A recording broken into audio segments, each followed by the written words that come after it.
students. Good morning. Okay. Breakfast കഴിച്ചോ രാവിലെ? കഴിച്ചില്ലേ?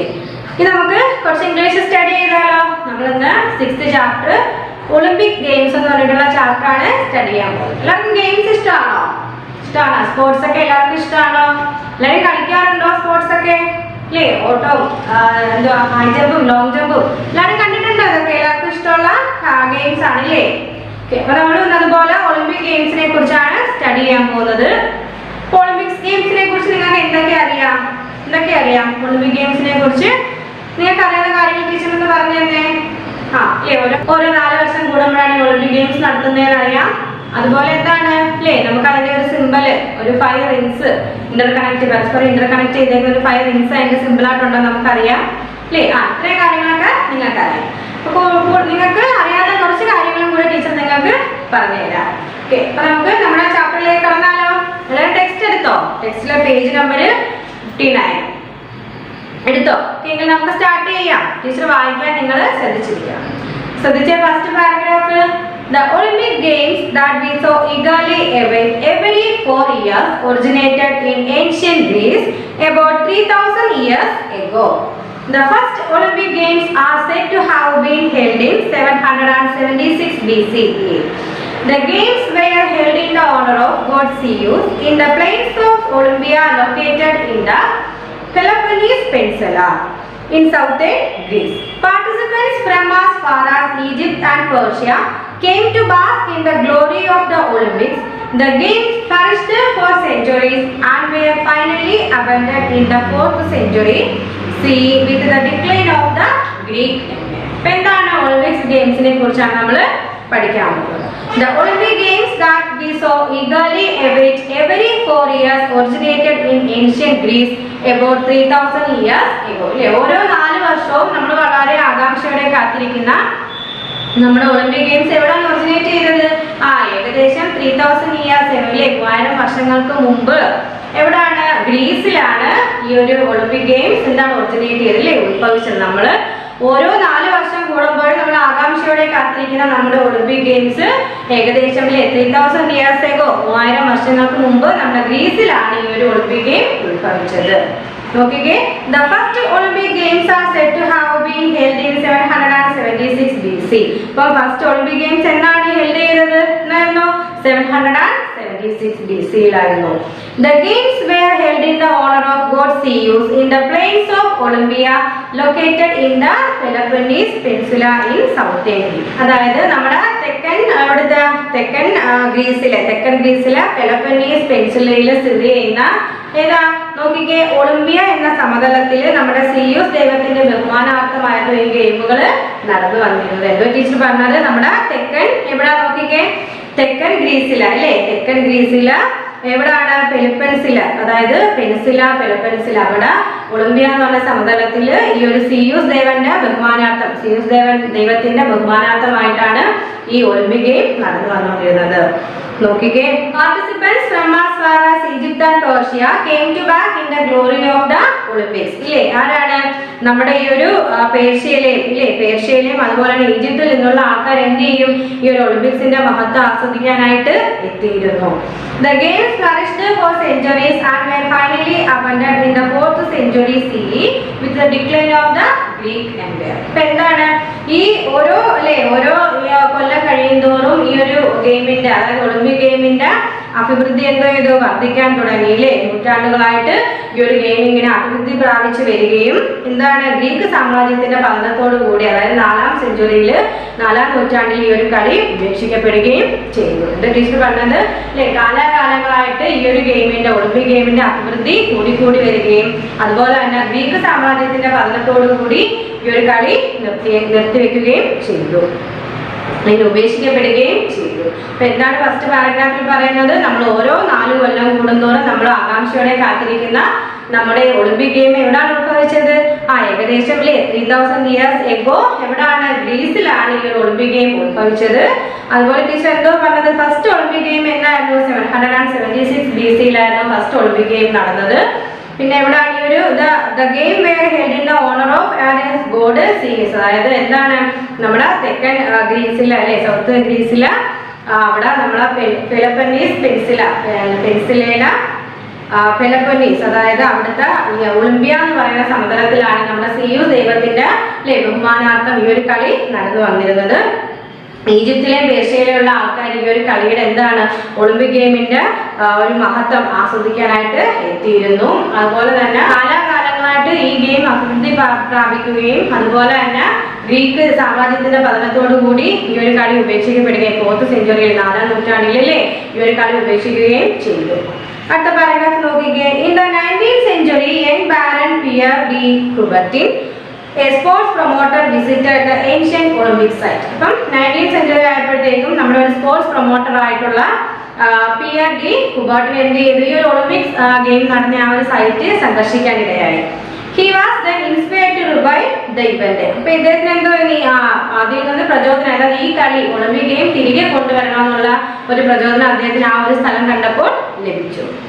നമ്മൾ ഈ ചാപ്റ്ററിൽ ഫസ്റ്റ് പഠിക്കുന്ന ന്യൂ വേർഡ് ആണ് റിവൈവ്. എന്താണ് revive? REVIVE, revive. Reviving meaning നോക്കിക്കേ.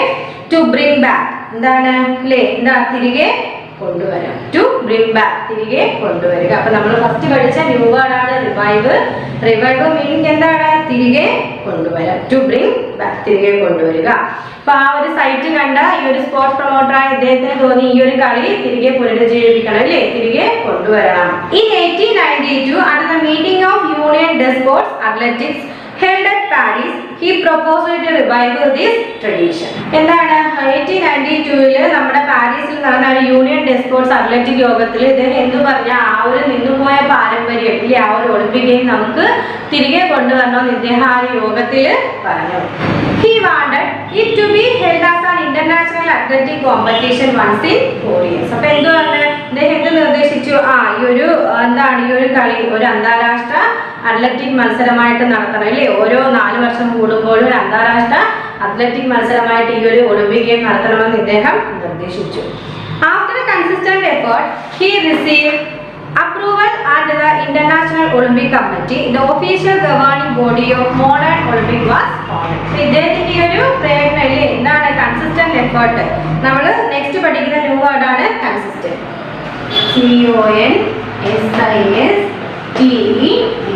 CONSISTENT. കൺസിസ്റ്റന്റ് വേർഡ് മീനിങ് എന്താന്ന് നോക്കിക്കേ. വർക്കിംഗ് വിത്തൗട്ട് ഗീവിംഗ് അപ്പ്, എന്താണ് വിട്ടുകൊടുക്കാതെ ഇങ്ങനെ പ്രവർത്തിച്ചുകൊണ്ടിരിക്കുക, അല്ലേ, കൺസിസ്റ്റന്റ്. എന്താണ് CONSISTENT. കൺസിസ്റ്റന്റ് എന്ന് വെച്ചാൽ മീനിങ് എന്താ? വർക്കിംഗ് വിത്തൗട്ട് ഗീവിംഗ് അപ്പ്, വിട്ടുകൊടുക്കാതെ ഇങ്ങനെ പ്രവർത്തിച്ചുകൊണ്ടിരിക്കുക. അപ്പൊ അദ്ദേഹം പറഞ്ഞ എന്താണ്, ഈ ഒരു നിന്നുപോയ പാരമ്പര്യം, ഒളിമ്പിക് ഗെയിം എന്ന് പറഞ്ഞ ഒരു പാരമ്പര്യം നമുക്ക് തിരിച്ചു കൊണ്ടുവരണം, അല്ലേ, ഓരോ 4 വർഷം കൂടുമ്പോഴും നടത്തുന്ന ഒരു അന്താരാഷ്ട്ര അത്ലറ്റിക് ആയിട്ട് നമുക്ക് അതിനെ തിരിച്ചു കൊണ്ടുവരണം. ആ ഒരു കാര്യം അദ്ദേഹം എന്ത് ചെയ്ത്, ആ ഒരു കാര്യം നേടിയെടുക്കുന്നതിന് വേണ്ടി അദ്ദേഹം നിർത്താതെ വർക്ക് ചെയ്തുകൊണ്ടിരുന്നു. ആ ഒരു ഒളിമ്പിക് ഗെയിം തിരിച്ചു കൊണ്ടുവരാനായിട്ട് അദ്ദേഹം എന്താണ് പരിശ്രമിച്ചുകൊണ്ടേയിരുന്നു, അല്ലേ. After consistent efforts, he received approval at the International Olympic Committee. The official governing body of modern Olympics was founded. അപ്പോൾ എന്താണ് അദ്ദേഹത്തിന്റെ പരിശ്രമത്തിന്റെ ഫലമായിട്ട്, അല്ലേ, കൺസിസ്റ്റന്റ് എഫേർട്ടിന്റെ ഫലമായിട്ട് അവസാനം അദ്ദേഹം ഒരു അപ്രൂവൽ നേടിയെടുത്തു, അല്ലേ. ഈ ഒരു ഒളിമ്പിക് ഗെയിം ഓരോ 4 വർഷം കൂടുമ്പോഴും അന്താരാഷ്ട്ര മത്സരമായിട്ട് നടത്താനുള്ള ഒരു അപ്രൂവൽ ഇദ്ദേഹം നേടിയെടുത്തു.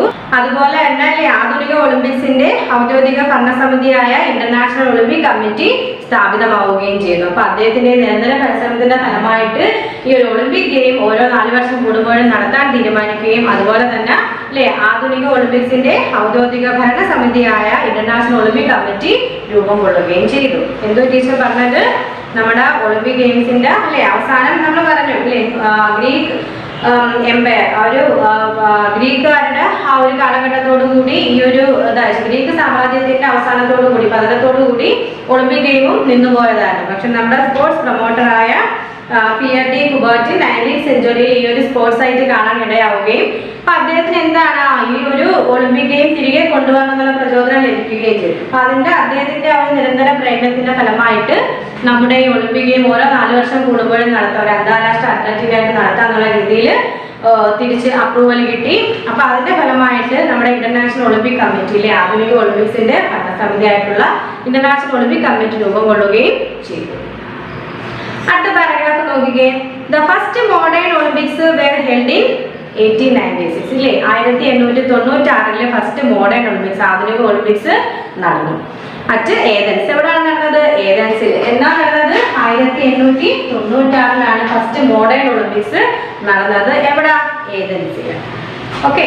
അപ്പം it was important that the game should be revived in the country of its origin. അപ്പൊ എന്താണ് ഇറ്റ് വാസ് ഇമ്പോർട്ടന്റ് അല്ലേ? എന്താണ് ആ ഒരു കളി എവിടാണോ അത് ഉത്ഭവിച്ചത് അവിടെ തന്നെ ഇത് തിരികെ നടത്തണം, ഇതിനെ പുനരുജ്ജീവിപ്പിക്കണം എന്നുള്ളത് ഒരു ഇമ്പോർട്ടന്റ് കാര്യമായിരുന്നു.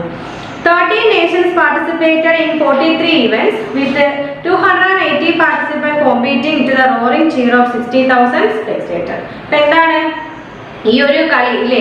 എത്രയാണ്? 13 നേഷൻസ് പങ്കെടുത്തില്ലേ? 43 ഇവന്റ് ഉണ്ടായിരുന്നു. 43 ഇവന്റ് ഉണ്ട്, 13 നേഷൻസ് അതിൽ പങ്കെടുത്തു ഇല്ലേ? 280 പാർട്ടിസിപ്പൻസ് ഉണ്ടായിരുന്നു. അപ്പൊ ഈ കളികൾ എന്താണ്? 13 രാജ്യങ്ങൾ പങ്കെടുത്ത ഇല്ലേ? 43 ഇവന്റ്, 280 പാർട്ടിസിപ്പൻസ് ഉണ്ടായിരുന്ന ഈ 43 ഇവന്റുകളും കണ്ടുകൊണ്ടിരുന്ന 60,000 സ്പെക്ടേറ്റേഴ്സിനെ, അതായത് എന്താണ് 6000 കാണികളെയും ആവേശഭരിതരാക്കി ഈ നടന്ന ഗെയിമുകൾ. അപ്പൊ അടുത്ത് നമ്മൾ പഠിക്കുന്ന ന്യൂ വേർഡ് ആണ് സ്പെക്ടേറ്റേഴ്സ്. എന്താണ് സ്പെക്ടേറ്റേഴ്സ്?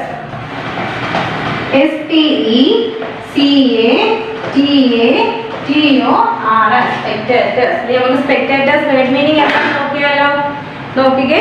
ഓഡിയൻസ്. ആരാണ്? പ്രേക്ഷകർ അല്ലെങ്കിൽ കാണികൾ അല്ലേ?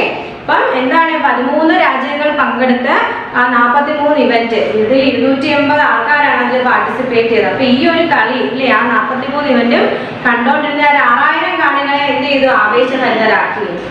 Over the years, more and more participants and countries began to join, and more games and events were added. With its international acclaim came its symbolism and branding. അപ്പോൾ ഓരോ ഇല്ലേ കാലങ്ങൾ ഇങ്ങനെ കഴിയുന്തോറും, ഓരോ വർഷങ്ങൾ ഇങ്ങനെ കഴിയുന്തോറും പുതിയ പാർട്ടിസിപ്പൻസ് അതിൽ പങ്കെടുക്കാൻ തുടങ്ങി, പുതിയ കൺട്രീസ് അതിൽ ജോയിൻ ചെയ്യാൻ തുടങ്ങി, പുതിയ ഇവന്റുകളും അതിലോട്ട് കൊണ്ടുവന്നുകൊണ്ടിരുന്നു.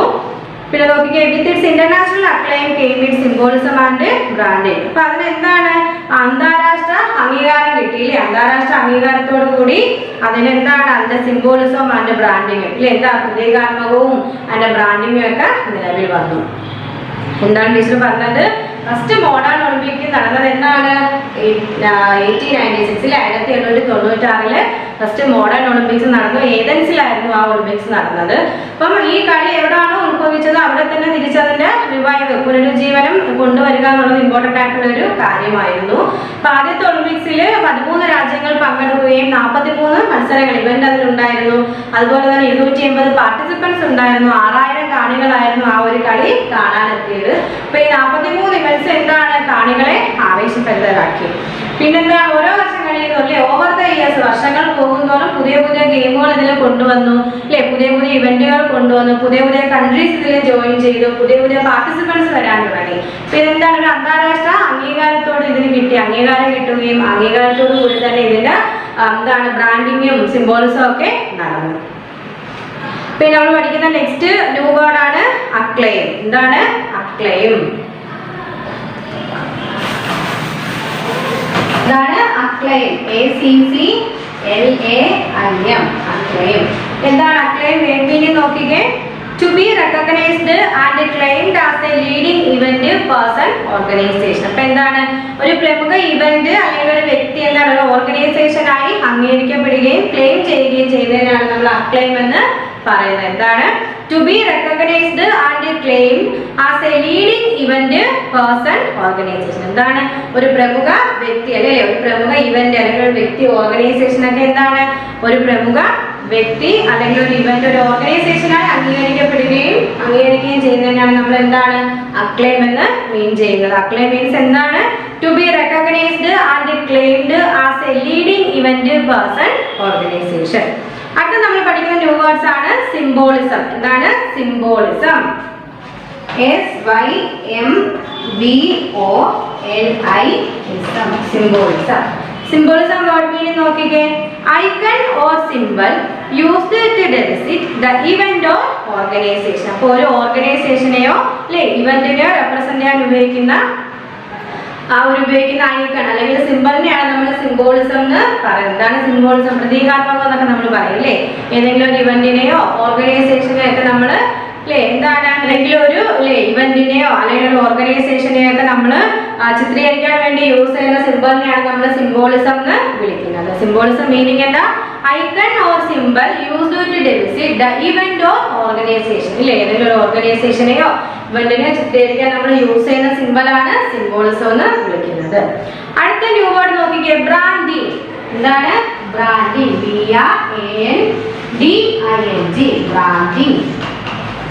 ബ്രാൻഡിങ് നോക്കിക്കേ, spreading awareness about the event or organization through various publicity media for all to know. എന്താ ടീച്ചർ പറഞ്ഞത്?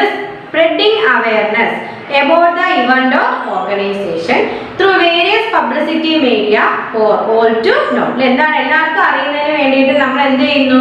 പല പല പബ്ലിസിറ്റി കൊടുക്കുന്നില്ലേ, മീഡിയാസിലൂടെ നമ്മൾ പബ്ലിസിറ്റി കൊടുക്കുന്നു. ഏതെങ്കിലും ഒരു ഇവന്റിനെ കുറിച്ച്, ഓർഗനൈസേഷനെ കുറിച്ച് ആളുകൾക്ക് കൂടുതൽ അറിവ് കിട്ടാൻ വേണ്ടിയിട്ട്, അവയർനെസ് ആവാൻ വേണ്ടി, അവരെ ബോധവാന്മാരാക്കാൻ വേണ്ടി നമ്മൾ പല പല മീഡിയാസിനോട് നമ്മൾ പബ്ലിസിറ്റി കൊടുക്കുന്നതിനാണ് ബ്രാൻഡിങ് എന്ന് വിളിക്കുന്നത്. എന്താണ് branding? Spreading awareness about the event or organisation through various publicity media for all to know. എന്താണ്? എല്ലാ ആൾക്കാർക്കും അതിനെ കുറിച്ചിട്ട് നമ്മൾ അവയർനെസ് കൊടുക്കുന്നു, അവബോധം കൊടുക്കുന്നു. ആ ഒരു ഇവന്റിനെ കുറിച്ചോ ഓർഗനൈസേഷനെ കുറിച്ചോ ബാക്കിയുള്ള പല മീഡിയാസിലൂടെ നമ്മൾ ആളുകൾക്ക് അറിവ് കൊടുക്കുന്നതിനാണ് ബ്രാൻഡിങ് എന്ന് വിളിക്കുന്നത്. അപ്പൊ നമ്മൾ ഏതൊക്കെ ന്യൂ വേർഡ് പഠിച്ച? അക്ലെയിം. അക്ലെയിം എന്ന് വെച്ചാൽ എന്തുവായിരുന്നു? To be recognised and claimed as a leading event person, organisation. Symbolism പഠിച്ചു, അതുപോലെ ബ്രാൻഡിങ് പഠിച്ചു. അപ്പൊ നമ്മൾ ആ പാരഗ്രാഫിൽ പറഞ്ഞത് എന്താണ്? നമ്മുടെ ഫസ്റ്റ് മോഡേൺ ഒളിമ്പിക്സ് എന്നായിരുന്നു നടന്നത്?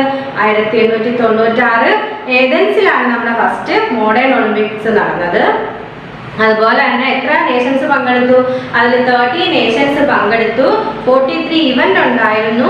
280 പാർട്ടിസിപ്പൻസ് ഉണ്ടായിരുന്നു. 6000 ആരുണ്ടായിരുന്നു? ഇല്ലേ, സ്പെക്ടേറ്റേഴ്സ്, കാണികളും ഉണ്ടായിരുന്നു. പിന്നെ ഓരോ വർഷം കഴിയുന്തോറും, ഓവർ ദ ഇയർ കഴിയുന്തോറും അതിൽ പുതിയ പുതിയ ഗെയിംസ് വരാൻ തുടങ്ങി, പുതിയ പുതിയ ആളുകൾ പാർട്ടിസിപ്പൻസ് ചെയ്യാൻ തുടങ്ങി, പുതിയ കൺട്രീസ് അതിൽ ജോയിൻ ചെയ്യാൻ തുടങ്ങി. ഇപ്പം ഇന്റർനാഷണൽ ഇല്ലേ, എന്താണ് അക്ലെയിം, അന്താരാഷ്ട്ര അംഗീകാരത്തോടു കൂടി അതിന് ബ്രാൻഡിങ്ങും സിംബോളിസവും വന്നു. അടുത്ത പാരഗ്രാഫ് നോക്കിക്കേ, the Olympic symbol is represented by 5 intertwined colored rings depicting the union and integration of the 5 continents: North America, South America, Africa, Europe, Asia and Australia, coming together to celebrate the spirit of sports. അപ്പൊ എന്താണ് ഈ ഒരു Olympic symbol? ഇല്ലേ, നമ്മൾ പറഞ്ഞു ഒളിമ്പിക്സിന്റെ symbol കിട്ടിയെന്ന് പറഞ്ഞു, Olympic ഗെയിംസിന്റെ സിംബൽ കിട്ടിയെന്ന് പറഞ്ഞു. അപ്പൊ ഒളിമ്പിക് ചിഹ്നത്തെ നമ്മളൊരു 5 ഭൂഖണ്ഡങ്ങളിലെ ഭൂഖണ്ഡങ്ങളായ വടക്കേ അമേരിക്ക, തെക്കേ America, Africa, Europe, Asia, Australia എന്നീ രാജ്യങ്ങളുടെ എന്താണ് ഇന്റഗ്രേഷൻ, ആ ഒരു കൺട്രീസിന്റെ സംയോജനം ഇല്ലേ, അതുപോലെ തന്നെ അവരുടെ ഐക്യവും ചിത്രീകരിക്കുന്ന ഒരു 5 റിങ്സ് ആണ്, പരസ്പരം ബന്ധിപ്പിച്ചിരിക്കുന്ന 5 റിങ്സ് ആണ് ഈ ഒളിമ്പിക് ഗെയിംസിന്റെ സിംബൽ എന്ന് പറയുന്നത്. എന്താ ടീച്ചർ പറഞ്ഞ? 5 ഭൂഖണ്ഡങ്ങളെ ഇല്ലേ റെപ്രസെന്റ് ചെയ്യുന്ന ഒരു 5 റിങ്സ്.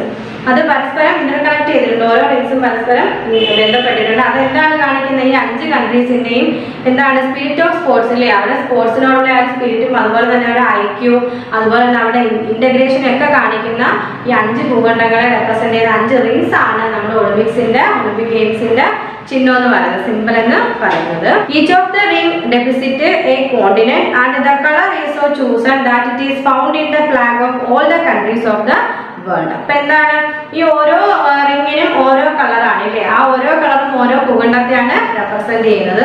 ഏതൊക്കെ കളർ ഉണ്ടെന്ന് നോക്കിക്കേ, ബ്ലൂ ഉണ്ട്, ബ്ലാക്ക്, റെഡ്, ഗ്രീന്, യെല്ലോ, അങ്ങനെ 5 കളർ ഉണ്ട്. ഓരോ കളറും ഓരോ ഗോൾഡൻസിനെയാണ് റെപ്രസെന്റ് ചെയ്യുന്നത് അല്ലേ. ഈ ഓരോ കളറും എന്താണ് അതിന്റെ എല്ലാം ഫ്ലാഗിൽ നിന്ന് എടുത്തിട്ടുള്ളതാണ്. Okay, this logo featured on a white background was then declared as the Olympic flag. അപ്പോൾ ഈ ഒരു 5 എന്താണ് ഒരു റിംഗ്സും നമ്മളൊരു വൈറ്റ് ബാക്ക്ഗ്രൗണ്ടിലാണ് ഇത് ഈ ഒരു 5 റിംഗ്സും ചിത്രീകരിച്ച് വെച്ചേക്കുന്നത്. അപ്പോൾ അതുകൊണ്ട് തന്നെ ഈ ഒരു വൈറ്റ് ബാക്ക്ഗ്രൗണ്ടിലുള്ള ഈ ഒരു 5 റിംഗ്സിന്റെ ആ ഒരു സിംബലിനെ നമ്മൾ ഈ ഒരു ഒളിമ്പിക് ഗെയിംസിന്റെ ഫ്ലാഗ് ആയിട്ട് നമ്മൾ പറയുന്നുണ്ട്. It was first hosted at the 1920 Olympics held in Antwerp, Belgium. അപ്പോൾ ബെൽജിയത്തിലെ ആൻവർപ്പിൽ നടന്ന 1920 നടന്ന ഫസ്റ്റ് ഒളിമ്പിക്സിലാണ് ആദ്യമായിട്ട് നമ്മൾ ഈ ഒളിമ്പിക്സിന്റെ പതാക ഉയർത്തിയത്. Since then, the tradition of hosting a flag at every Olympics opening ceremony and lowering it at the closing ceremony continuous. അപ്പൊ എന്താണ് പിന്നെ അതിനുശേഷം ഇത് നമ്മൾ അതിന്റെ പാരമ്പര്യം നിലനിർത്തിക്കൊണ്ട് പോകുന്നത്. അതായത് ഓരോ ഒളിമ്പിക്സ് തുടങ്ങുമ്പോൾ, ഒളിമ്പിക് ഗെയിം തുടങ്ങുമ്പോൾ അതിന്റെ ഉദ്ഘാടന ചടങ്ങിൽ ഈ ഒരു പതാക, ഒളിമ്പിക്സിന്റെ പതാക ഉയർത്തുകയും ആ ഒരു ഒളിമ്പിക്സ് തീരപാല സമാപന ചടങ്ങിൽ ഈ ഒരു പതാക താഴ്ത്തുകയും ചെയ്യുന്ന രീതി ഇപ്പോഴും തുടർന്നു വരുന്നുണ്ട്. എന്താ ഈ പാരഗ്രാഫ് നമ്മൾ പറഞ്ഞ എന്താ അല്ലെ, ഒളിമ്പിക് ഗെയിംസിന് ഒരു സിമ്പിൾ ഉണ്ടെന്ന് നമ്മൾ പറഞ്ഞു. ആ സിമ്പിളിന്റെ അകത്ത് എന്താണ്, ഒരു 5 കോണ്ടിനെന്റ്സിനെ റെപ്രസെന്റ് ചെയ്തിട്ടുള്ള 5 റിങ്സ് ആണ് അല്ലെ, 5 കളറിലുള്ള 5 റിങ്സ് ആണ് അതിൽ കാണിക്കുന്നത്. അത് ആ കോണ്ടിനെന്റ്സിന്റെ ഐക്യവും ഇന്റഗ്രേഷനും ഒക്കെ നമ്മളോട് പറയുന്നുണ്ട്. അതുപോലെ തന്നെ എന്താണ് ഈ ഒരു ലോഗോ, അതായത് ഈ 5 റിങ്സ് നമ്മൾ എവിടെയാണ്, ഒരു വൈറ്റ് ബാക്ക്ഗ്രൗണ്ടിലാണ് അതിനെ നമ്മൾ കാണിക്കുന്നത്. അപ്പൊ ആ ഒരു വൈറ്റ് ബാക്ക്ഗ്രൗണ്ടിലുള്ള ഒരു 5 റിങ്സിനെ നമ്മൾ ഈ ഒരു ഒളിമ്പിക്സിന്റെ ഫ്ലാഗ്, അപ്പൊ അതിന്റെ ഫ്ലാഗ് ആണ് ആ ഒരു വൈറ്റ് ബാക്ക്ഗ്രൗണ്ടിലുള്ള 5 റിങ്സ് ഒളിമ്പിക്സിന്റെ എന്താണ് ഫ്ലാഗ് ആണ്. അപ്പം ആദ്യമായിട്ട് ഈ ഒളിമ്പിക്സിന്റെ ഫ്ലാഗ് ഉയർത്തിയത് 1920, അതായത് ആൻഡ്വർക്ക് ബെൽജിയത്തിൽ നടന്ന ഒളിമ്പിക്സിൽ 1920 നടന്ന ഒളിമ്പിക്സിലാണ് ആദ്യമായിട്ട് ഈ ഒരു ഫ്ലാഗ് ഉയർത്തിയത്. പിന്നെ അതിനുശേഷം ഈ ഒരു പാരമ്പര്യം തുടർന്നു വന്നു അല്ലെ, എല്ലാ ഒളിമ്പിക്സ് തുടങ്ങുമ്പോൾ അതിന്റെ ഒരു ഉദ്ഘാടന ചടങ്ങിൽ ഈ ഒരു ഫ്ലാഗ് ഉയർത്തുകയും അതുപോലെ തന്നെ അതിന്റെ സമാപന ചടങ്ങിൽ ഒരു ഫ്ലാഗ് താഴ്ത്തുകയും ചെയ്തു. Year after year, the event gained momentum. It received global recognition as it became more competitive. However, it became difficult to hold snow and ice sports during Summer Olympics due to challenging logistics. This led to the commencement of the Winter Olympics in 1994. Since then, the Winter Olympics began to held 2 years after the Summer Olympics. Year after year, the event gained momentum. ഓരോ വർഷം കഴിയും തോറും ആളുകൾക്കിടയിൽ ഈ ഒരു Olympic ഗെയിംസിന് കൂടുതൽ അല്ലെ എന്താണ് പ്രാധാന്യവും പ്രചോദനവും ഒക്കെ കൂടി വന്നു. It received global recognition as it is become more competitive. അപ്പൊ നമ്മൾ നെക്സ്റ്റ് പഠിക്കുന്ന ന്യൂ വേർഡ് ആണ് മൊമെന്റം. എന്താണ് momentum? MOMENTUM momentum. MOMENTUM momentum. Momentum meaning എന്താ? Getting more popular with the people ഇല്ലേ, ആളുകൾക്കിടയിൽ കൂടുതൽ പ്രചോദനം അതിന് നേടുന്നു. എന്താണ് getting more popular with the people. അപ്പം ഓരോ വർഷം കഴിയുന്നതോറും അല്ലെ, ഇയർ ആഫ്റ്റർ ഇയർ വർഷങ്ങൾ കഴിഞ്ഞു പോകുന്നതോറും ആളുകൾക്കിടയിൽ ഈ കളിക്ക് കൂടുതൽ പ്രചോദനം വന്നു ഒളിമ്പിക് ഗെയിമിന്. It received global recognition as it become more competitive. എന്തായിട്ട് പറയാം, അപ്പൊ ഇതിന് ആഗോള അംഗീകാരം ലഭിക്കുകയും കൂടുതൽ മത്സരബുദ്ധിയോട് കൂടിയ ഒരു ഗെയിമായിട്ട് ഇത് മാറുകയും ചെയ്തു. However, it became difficult to hold snow and ice sports during Summer Olympics due to challenging logistics. അപ്പോൾ എന്തായിരുന്നു ആ ഒരു സമ്മർ കാലത്തിലെ വേനൽക്കാലത്ത് ഈ നമുക്ക് ഈ സ്നോ ആൻഡ് ഐസ് സ്പോർട്സ് ഒക്കെ നടത്തുന്ന കാര്യം എന്തായിട്ട് മാറി, വളരെ ചലഞ്ചിങ് ഇതായിട്ട് മാറി അല്ലേ. എന്താണെന്ന് വെച്ചാല് വേനൽക്കാലത്ത് ഈ സ്നോ സ്പോർട്സ് അതുപോലെ തന്നെ ഐസ് സ്പോർട്സ് ഒക്കെ നടത്തുന്നത് എന്താണ് വളരെ ബുദ്ധിമുട്ടുള്ള കാര്യമായിരുന്നു. എന്താണ് അതിന് വെല്ലുവിളി തന്നെയായിരുന്നു അല്ലേ. അടുത്ത നമ്മൾ പഠിക്കുന്ന ന്യൂ വേർഡ് ആണ് ചലഞ്ചിങ് ലോജിസ്റ്റിക്സ്. എന്താണ് ചലഞ്ചിങ് ലോജിസ്റ്റിക്സ്?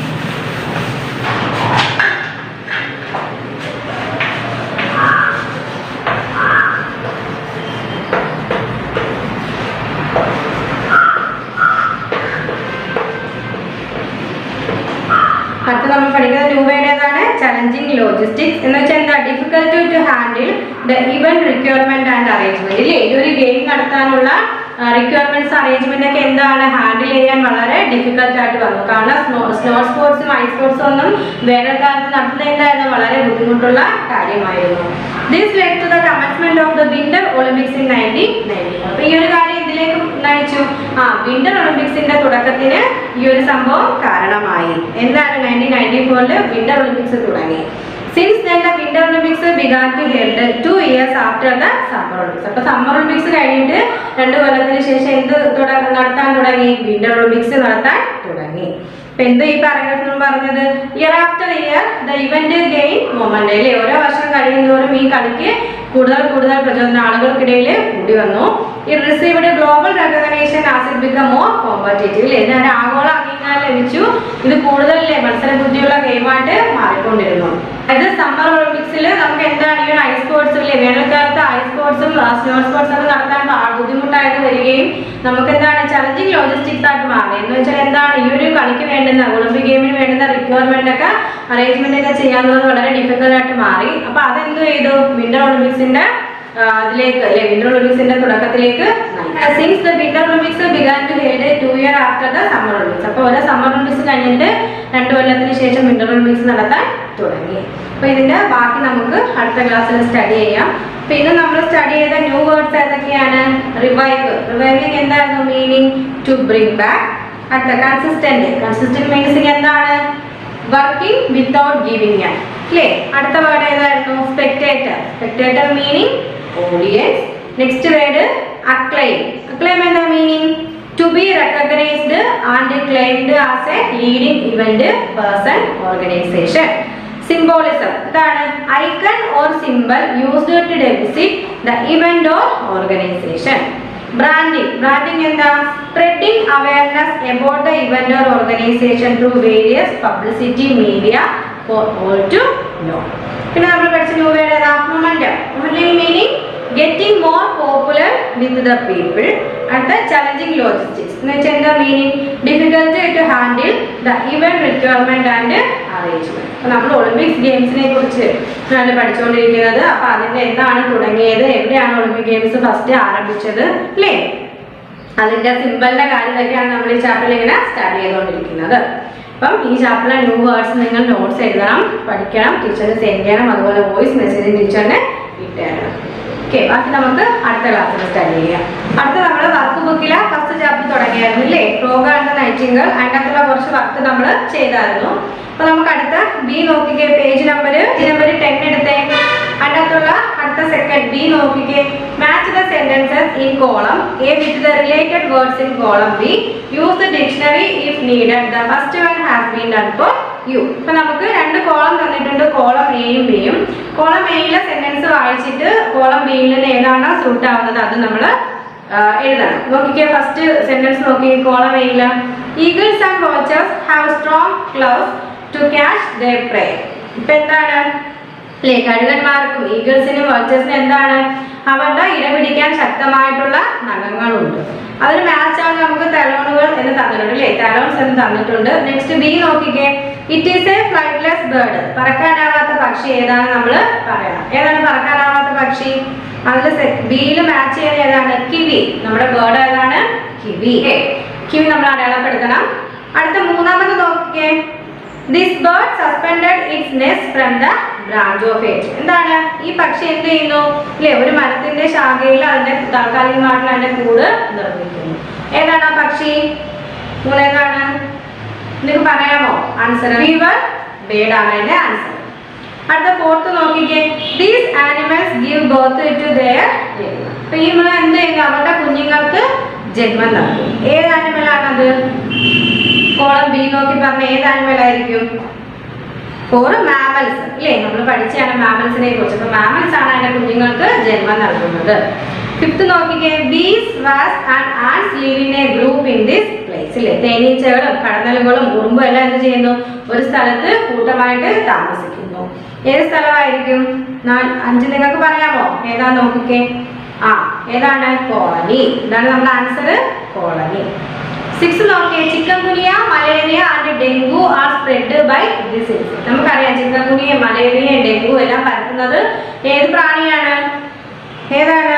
നിങ്ങൾ പറഞ്ഞേ, എല്ലാവർക്കും അറിയാവുന്നതല്ലേ? ഏതാണ്? മോസ്കിറ്റോ, കൊതുകുകളാണ്, അല്ലേ? അടുത്ത 7 നോക്കിക്കേ. These animal live both on land and in water. വെള്ളത്തിലും കരയിലും ജീവിക്കുന്ന ആനിമൽ ഏതാ? കോളം ബി നോക്കി പറഞ്ഞേ, ഏതാണ് വെള്ളത്തിലും കരയിലും ജീവിക്കുന്ന ആനിമല്? ഏതാ? amphibians. ഓക്കെ, അടുത്ത 8 നോക്കേ. Birds use these two change there direction, അല്ലേ? പക്ഷികൾ അവരുടെ ഡയറക്ഷൻ, ദിശ മാറാനായിട്ട് എന്താണ് ഉപയോഗിക്കുന്നത്? ടെയിൽ. എന്താണ് നമ്മുടെ ആൻസർ? ടെയിൽ. അടുത്ത ക്വസ്റ്റ്യൻ നോക്കിക്കേ. 9. Regular and seasonal journey of birds to long distance. അല്ലേ? എന്താണ്? അല്ലെ, ദീർഘദൂരത്തിലേക്ക് പക്ഷികൾ റെഗുലർ ആയിട്ട് സീസണലായിട്ട് നടത്തുന്ന ഒരു യാത്ര, അതിനെ നമ്മൾ എന്താണ് വിളിക്കുന്നത്? എന്തായിരിക്കും വിളിക്കുന്നത്? മൈഗ്രേഷൻ, അല്ലേ? കുടിയേറ്റം, മൈഗ്രേഷൻ. പക്ഷികൾ എന്ത് ചെയ്യുന്നു? സീസൺ അനുസരിച്ച് റെഗുലറായിട്ട് എന്ത് ചെയ്യുന്നു? വേറൊരു സ്ഥലത്തേക്ക് ദീർഘദൂരത്തേക്ക് മാറി താമസിക്കുന്നത് നമ്മൾ മൈഗ്രേഷൻ എന്നാണ് വിളിക്കുന്നത്. 10. This is the largest and fastest running bird. അല്ലേ? എന്താണ് വേഗത്തിൽ വലുതും വേഗത്തിൽ ഓടുന്നതുമായിട്ടുള്ള പക്ഷി ഏതാണ്? ഓസ്ട്രിച്ച്. ഏതാണ്? ഒട്ടക പക്ഷി അല്ലെങ്കിൽ ഓസ്ട്രിച്ച്. നമ്മുടെ ഫസ്റ്റ് ആൻസർ ഏതായിരുന്നു? തലൂൺസ്. സെക്കൻഡ് ഏതാ ടീച്ചർ പറഞ്ഞത്? Kiwi. Third beaver bird. Fourth mammals. 5th colony. 6th mosquito. 7 amphibians. 8 tail, 9 migration, 10 ostrich. അത് കംപ്ലീറ്റ് ആയ അവർക്ക് അടുത്ത് നോക്കിക്കേ സ്പെല്ലിംഗ് എന്ന് പറഞ്ഞ് കിടക്കുന്നുണ്ടോ അതിലെ write the synonyms of the words with the suffix able and make meaningful sentence using each of them. The first one has been done for you. ഇപ്പൊ എന്താണ് ഇപ്പൊ നമ്മൾ എന്ത് ചെയ്യണം നമുക്കൊരു വേർഡ് തന്നിട്ടുണ്ട് അതിന്റെ പര്യായപദം നമ്മൾ എഴുതാം അതായത് സിനോണിയംസ് എഴുതിയിട്ട് എന്ത് ചെയ്യണം അത് വെച്ചിട്ട് നമ്മളൊരു സെന്റൻസ് ക്രിയേറ്റ് ചെയ്യണം ആ വേർഡ് വെച്ചിട്ട് നമ്മൾ ഉണ്ടാക്കിയ ഒരു വേർഡ് വെച്ചിട്ട് നമ്മളൊരു സെന്റൻസ് ക്രിയേറ്റ് ചെയ്യാനാണ് തന്നേക്കുന്നത് ഇപ്പൊ സഫിക്സും പ്രിഫിക്സും ഒക്കെ നമ്മൾ പഠിച്ചായിരുന്നു അല്ലേ എന്താണ് സഫിക്സ് നമ്മളൊരു വേർഡ് കഴിഞ്ഞിട്ട് ചേർക്കുന്നതാണ് സഫിക്സ് അല്ലേ അപ്പൊ നമുക്ക് ഫസ്റ്റ് വേർഡ് അവർ ചേഞ്ചബിൾ എന്ന് തന്നിട്ടുണ്ട് അതിന്റെ കൂടെ എന്താണ് അതിന്റെ പര്യായപദം തന്നെങ്കിൽ എന്താണ് അൺസെറ്റിൽഡ് എന്ന് വെച്ചാൽ ചേഞ്ചബിൾ എന്ന് വെച്ചാൽ എന്താണ് മാറ്റുന്നത് അല്ലെ അൺസെറ്റിൽഡ് സ്ഥിരതയില്ലാത്തത് അപ്പൊ അതിന്റെ പര്യായപദം നമ്മൾ എഴുതി ചേഞ്ചബിൾ അൺസെറ്റിൽഡ് അത് വെച്ചിട്ടൊരു വേർഡ് സെന്റൻസ് അത് വെച്ചിട്ടൊരു സെന്റൻസും ക്രിയേറ്റ് ചെയ്തു അല്ലെ Raman's mood is always changeable he keeps changing his decision അപ്പൊ എന്താണ് രാമന്റെ മൂഡ് എപ്പോഴും ചേഞ്ച് ചെയ്തുകൊണ്ടിരിക്കും അത് മാനസികാവസ്ഥ ചേഞ്ച് ചെയ്തതനുസരിച്ച് അയാൾ എന്ത് ചെയ്യുന്നു അങ്ങനെ ഡിസിഷനും മാറ്റുന്നു അപ്പൊ അതാണ് ഫസ്റ്റ് സെന്റൻസ് ഫസ്റ്റ് വേർഡ് വെച്ചിട്ടുള്ള സെന്റൻസും ക്രിയേറ്റ് ചെയ്തു നെക്സ്റ്റ് നമുക്ക് തന്നേക്കുന്ന വേർഡ് നോക്കിക്കേ എനേബിൾ എനേബിളിന്റെ പര്യായപദം നമ്മൾ എഴുതണം അപ്പൊ എനേബിൾ എന്ന് വെച്ചാൽ എന്താണ് പ്രവർത്തനക്ഷമമാകുക അല്ലേ അപ്പൊ അതിന്റെ ഒരു പര്യായപദം നമ്മൾ എഴുതണം എന്താണ് നിങ്ങൾക്ക് പറയാൻ പറ്റുമോ ഫെസിലിറ്റേറ്റ് എന്താണ് ഫെസിലിറ്റേറ്റ് അപ്പൊ എനേബിൾ അതിന്റെ സിനോണിംസ് ആണ് നമ്മൾ എഴുതുന്നത് ഫെസിലിറ്റേറ്റ് ഏതാണ് ഫെസിലിറ്റേറ്റ് FACILITAT ഫെസിലിറ്റേറ്റ് അത് വെച്ചിട്ട് ഒരു സെന്റൻസ് നിങ്ങൾ എന്ത് ചെയ്യണം ക്രിയേറ്റ് ചെയ്ത് ടീച്ചറിന് അയച്ചു തരണം അപ്പം ടീച്ചർ അതിന്റെ സിനോണിംസ് മാത്രമേ പറഞ്ഞു തരത്തുള്ളൂ ഓരോ നമുക്ക് ടെക്സ്റ്റിൽ ആ 6 വേർഡ് തന്നിട്ടുണ്ട് ആ ഓരോ വേർഡ്സിന്റെ സിനോണിംസ് ടീച്ചർ നിങ്ങൾക്ക് പറഞ്ഞു തരും അപ്പൊ അത് വെച്ചിട്ട് ഓരോ സെന്റൻസ് നിങ്ങൾ വേണം ടീച്ചറിന് തിരിച്ച് ആൻസർ തരാം കേട്ടോ അതായത് ഇനി എന്താ വേണം എനേബിൾ വെച്ചിട്ട് നിങ്ങൾ എന്ത് ചെയ്യണം ഒരു സെന്റൻസ് ക്രിയേറ്റ് ചെയ്യണം അപ്പൊ നമുക്ക് എക്സാമ്പിൾ ഒന്നുമില്ല രാമൻസ് മൂഡ് ഈസ് ഓൾവേസ് ചേഞ്ചബിൾ അപ്പൊ ചേഞ്ചബിൾ വെച്ച് നമ്മൾ എന്ത് ചെയ്തു ഒരു സെന്റൻസ് എഴുതി he keep changing his decision അപ്പൊ അതുപോലെ ഈ എനേബിൾ വെച്ചിട്ട് നിങ്ങൾ എന്ത് ചെയ്യണം ഒരു സെന്റൻസ് ഉണ്ടാക്കി ടീച്ചറിന് അയച്ചു തരണം അതുപോലെ ഈ 6 വേർഡ് വെച്ചിട്ടും സെന്റൻസ് ഉണ്ടാക്കാൻ ടീച്ചറിന് അയച്ചു തരിക അടുത്ത് നമുക്ക് തന്നേക്കുന്ന കേപ്പബിൾ അപ്പൊ കേപ്പബിളിന്റെ പര്യായപദം നമുക്ക് എന്തെഴുതാം സിനോണിംസ് നമുക്ക് എന്തെഴുതാം കോമ്പീറ്റന്റ് എന്താണ് കോമ്പീറ്റന്റ്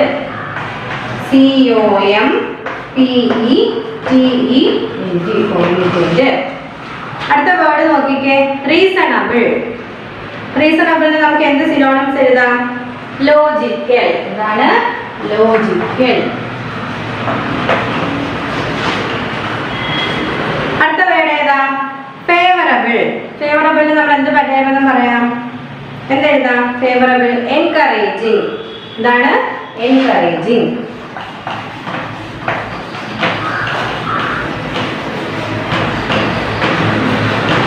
എന്താണ് എൻകറേജിങ് അടുത്ത വേർഡ് ഏതാ നോക്കിക്കേ ലൈക്കബിൾ ലൈക്കബിൾ നമുക്ക് എന്ത് സിനോണിംസ് എഴുതാം പര്യായപദം എന്ത് എഴുതാം ലൈക്കബിൾ ലൈക്കബിൾ എന്ന് വെച്ചാൽ എന്താ ഇഷ്ടമുള്ളത് അപ്പം ലൈക്കബിൾ നമുക്ക് എന്ത് പറയാൻ എഴുതാം പ്ലസന്റ് എന്താണ് പ്ലസന്റ് പ്ലസന്റ്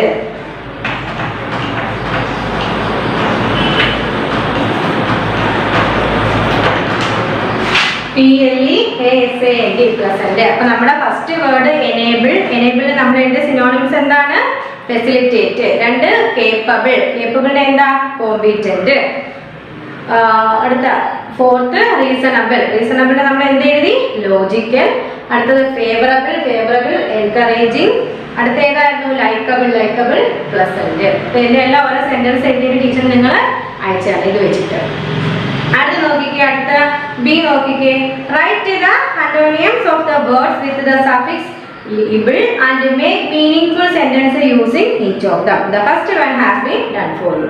അപ്പോൾ നമുക്ക് അതുപോലെ അടുത്ത ഒരു വേർഡ് വന്നിട്ടുണ്ട് അതും സഫിക്സ് ചേർത്ത് എഴുതിയിരിക്കുന്നതാണ് അല്ലേ അതിന്റെ വിപരീത പദം ഇപ്പൊ നമ്മൾ പര്യായപദം ഒരു വേർഡ് വന്നിട്ട് അതിന്റെ പര്യായപദമാണ് എഴുതിയത് ഇനി അടുത്തത് നമ്മൾ വിപരീത പദം എഴുതണം ഒരു വേർഡ് നമുക്ക് തന്നിരിക്കുന്നു അതിന്റെ വിപരീത പദം എഴുതണം എന്നിട്ട് അത് വെച്ചിട്ട് ഒരു സെന്റൻസ് ഉണ്ടാക്കി ടീച്ചറിന് അയച്ചു തരണം ഫസ്റ്റ് നമുക്ക് ടെക്സ്റ്റ് തരേണ്ട ഫാലിബിൾ ഇല്ലേ ഫാലിബിളിന്റെ എന്ന് വെച്ചാൽ എന്താണ് ഫാലിബിളിന്റെ വിപരീതം നമുക്ക് തന്നേക്കുന്നു പെർഫെക്റ്റ്. അത് വെച്ചിട്ടൊരു സെന്റൻസും തന്നു. I found out plan fallible as it has many fault and we may fail. എന്താണ് ഒരുപാട് പ്ലാൻ ഇല്ലേ, ആ പ്ലാൻ എല്ലാം എന്ത് ചെയ്തു, തെറ്റായിപ്പോയി അല്ലേ, തെറ്റായിപ്പോയി.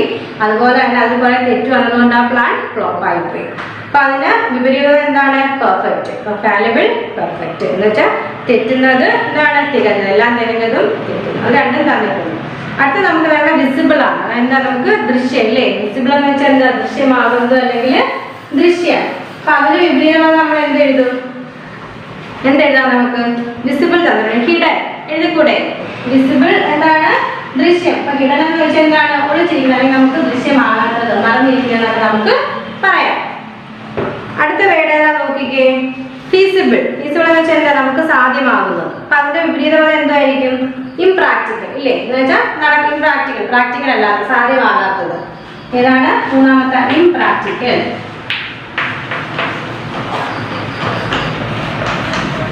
ഇംപ്രാക്ടിക്കൽ. ഓക്കെ, അടുത്ത വേർഡ് നോക്കിക്കേ, ഏതാണ് ടെക്സ്റ്റിലെ വേർഡ് നോക്കിക്കേ, ഇന്റലിജിബിൾ. ഇന്റലിജിബിൾ നമുക്ക് അറിയാമല്ലോ അല്ലേ, എന്ന് വെച്ചാൽ ഇന്റലിജിബിൾ ആയിട്ടുള്ളതൊക്കെ നമ്മൾ പറയത്തില്ലേ, അല്ലെങ്കിൽ നമുക്ക് മനസ്സിലാവുന്ന കാര്യം നമ്മൾ പറയത്തില്ലേ. അപ്പൊ ഇന്റലിജിബിൾ എന്ന് വെച്ചാൽ നമുക്ക് മനസ്സിലാവുന്നു. അപ്പൊ അതിന് നമുക്ക് എന്തെഴുതാം, മീനിങ്ലെസ് എന്ന് വെച്ചാൽ നമുക്ക് മനസ്സിലാവാത്തത് അല്ലെങ്കിൽ എന്താ അർത്ഥമില്ലാത്തതൊക്കെ നമുക്ക് പറയാം. Meaningless, MEANI, meaningless, MEANINGLESS, meaningless. അടുത്ത വേർഡ് നോക്കിക്കേ, ഫോഴ്സബിൾ. ഫോഴ്സബിൾ എന്ന് വെച്ചാൽ എന്താണ് നമ്മൾ നിർബന്ധിച്ച് എന്തെങ്കിലും ഒരു കാര്യം ചെയ്യത്തില്ല, ഫോഴ്സ് ചെയ്യുന്നത് പറയുന്നത്, ഇപ്പം നിർബന്ധിക്കുന്നു. അപ്പം അതിന്റെ വിപരീതം നമുക്ക് എന്തെഴുതാം, പീസ്ഫുൾ. എന്താണ് പീസ്ഫുൾ, PEACE, പീസ്ഫുൾ. അടുത്ത വേർഡ് നോക്കിക്കേ, സെൻസബിൾ. നമ്മൾ വിവേകത്തോടെ ചെയ്യുന്നതൊക്കെ നമ്മൾ പറഞ്ഞു, വിവേക സെൻസബിൾ. അതിന്റെ വേർഡ് മീനിങ് ഫൂളിഷ്. എന്താ വിവേകം ഇല്ലാത്ത ഇല്ലേ, മണ്ടത്തരങ്ങൾ, ഫൂളിഷ്. അപ്പൊ നമുക്ക് എത്ര ഒരു 6 വേർഡ് വന്നിട്ടുണ്ട്. അതിന്റെ അനോണിംസ് എഴുതാനാണ്. അപ്പൊ നമ്മൾ ആദ്യത്തെ വേർഡ് ഏതായിരുന്നു, ടെക്സ്റ്റ് തന്നില്ലേ, ഫാലിബിൾ മീൻസ് പെർഫെക്റ്റ്. വിസിബിളിന്റെ വിപരീതം എന്താണ്, ഹിഡൻ. അടുത്ത third feasible, ഫീസിബിളിൻ്റെത് impractical. Intelligible meaningless. അത് കഴിഞ്ഞിട്ട് ഫോഴ്സബിൾ, ഫോഴ്സബിളിന്റെ വിപരീതവാദം പീസ്ഫുൾ. പിന്നെ സെൻസിബിളിൻ്റെത് ഫോളിഷ്. അപ്പൊ ഇത് വെച്ചിട്ടും ഈ ഒരു സെൻസിബിൾ ഇതൊക്കെ വെച്ചിട്ട് ഓരോ സെന്റൻസ് ഉണ്ടാക്കി ടീച്ചറിനെ അയച്ചത്. അപ്പൊ 2 ഹോംവർക്ക് ആയിട്ടുണ്ട്. അടുത്ത നോക്കിക്കേ, writing. Imagine that you live in a boarding school. Write a letter to your brother or sister describing your friends at school. അപ്പൊ ഇത് നിങ്ങൾ ടീച്ചറിന് ചെയ്തു തരാനുള്ള ഒരു ആക്ടിവിറ്റിയാണ്. അതായത് നിങ്ങളൊരു ബോർഡിംഗ് സ്കൂളിൽ നിന്ന് പഠിക്കുവാൻ നിങ്ങൾ സങ്കല്പിക്കണം. എന്നിട്ട് അവിടെ നിന്നിട്ട് നിങ്ങളുടെ ബ്രദറിനോ സിസ്റ്ററോ നിങ്ങളുടെ ഫ്രണ്ട്സിനെയും സ്കൂളിനെയും കുറിച്ചിട്ട് ഒരു ലെറ്റർ എഴുതുന്നു. അപ്പൊ നിങ്ങളൊരു ലെറ്റർ എഴുതിയിട്ട് ടീച്ചറിന് അയച്ചു തരണം. അപ്പൊ 3 ആക്ടിവിറ്റി നമ്മൾ ഈ വർക്ക് ബുക്കിൽ ഇപ്പൊ തന്നിട്ടുണ്ട് അല്ലേ. സിനോണിംസ് വെച്ചിട്ട് ആ ഒരു തന്നേക്കുന്ന 2 ആക്ടിവിറ്റി അത് വെച്ചിട്ട് ഓരോ സെന്റൻസ് ഉണ്ടാക്കി അയക്കാനുള്ളത്. അതുപോലെ തന്നെ ഇപ്പൊ തന്നെ ലെറ്റർ ഇത് ഇത്ര എഴുതി ടീച്ചറിന് ഹോംവർക്ക് ആയിട്ട് അയച്ചു തരണം. ഓക്കെ, അപ്പൊ നമ്മുടെ ഫസ്റ്റ് പ്രോഗ്രാം നൈറ്റിംഗിലുള്ള ആക്ടിവിറ്റി തീർന്നു. അടുത്ത് നമുക്ക് അടുത്ത ക്ലാസ്സിൽ സ്റ്റഡി ചെയ്യാം. അപ്പൊ ഇത് ഇത്രയും പഠിപ്പിച്ചത് മനസ്സിലായോ? എന്തെങ്കിലും ഡൗട്ട് ഉണ്ടോ? ഓക്കെ, അപ്പൊ നമുക്ക് നിർത്താം. അത് നമുക്ക് അടുത്ത ക്ലാസ്സിൽ സ്റ്റഡി ചെയ്യാം. അപ്പൊ ഇന്ന് ആദ്യം പഠിച്ച ന്യൂ വേർഡ്സ് അത്, അതുപോലെ തന്നെ ഈ 3 ഹോംവർക്ക് ഇത്ര എഴുതി ടീച്ചറിനെ അയച്ചു തരണം. വോയിസ് മെസ്സേജ് ടീച്ചറിനെ സെൻഡ് ചെയ്യാം. എന്തെങ്കിലും ഡൗട്ട് ഉണ്ടോ? നമുക്ക് ക്ലാസ് വൈൻഡപ്പ് ചെയ്താലോ? Okay, thank U.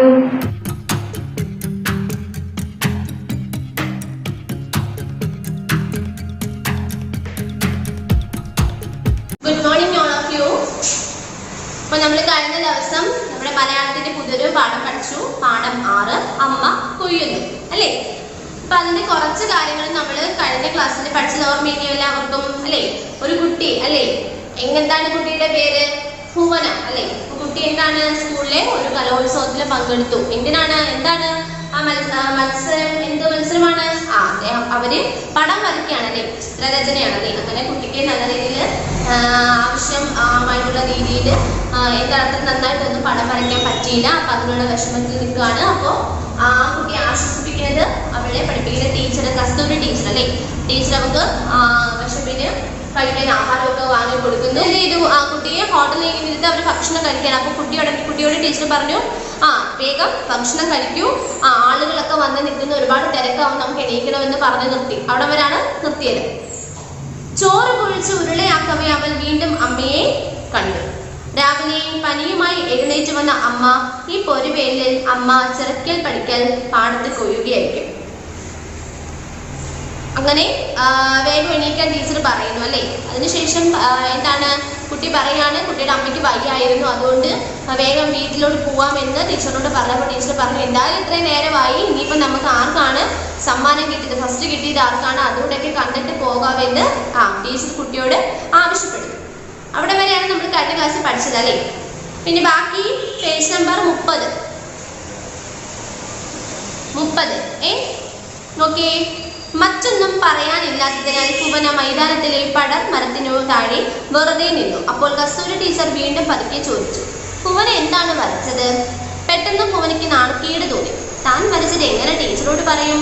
ഇത്ര കഷ്ടപ്പെട്ട് കൊണ്ടുവന്നിട്ട് ഇതാണോ വരയ്ക്കുക എന്ന് ചോദിച്ചാൽ? അപ്പോൾ ഭുവന മത്സര ഹാളിലേക്ക് താൻ കടന്നു ചെന്ന രംഗം വീണ്ടും കണ്ടു. ചറപേരെ സംസാരിച്ചു കൊണ്ടെത്തിയ മറ്റനേകം കുട്ടികൾ ഓരോരുത്തരും ആഹ്ലാദത്തോടെ ഉറക്കെ താൻ എന്താണ് വരയ്ക്കാൻ പോകുന്നതെന്ന് പറയുന്നുണ്ട്.